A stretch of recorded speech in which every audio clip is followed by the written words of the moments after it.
In front of me is HUAWEI MatePad 11.5 PaperMatte, and today I would like to show you how you can set up screen lock.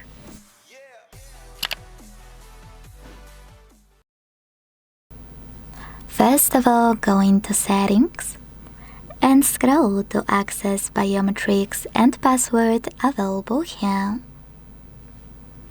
Now you need to click on Lock Screen Password. Hit OK in this pop-up to continue. Then tap on the back button to see this blue text. Click on Change Password Type and pick the best one for you. 4-digit PIN, custom PIN, pattern, or alphanumeric password. Wherever you decided when you're ready, it's time to create it. And repeat it to confirm it.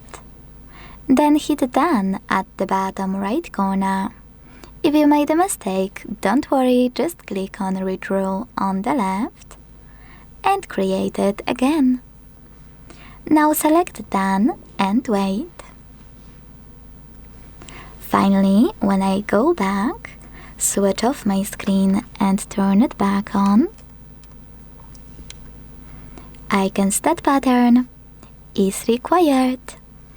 Thanks so much for watching. If you enjoyed this video, leave a like, comment and subscribe. Bye!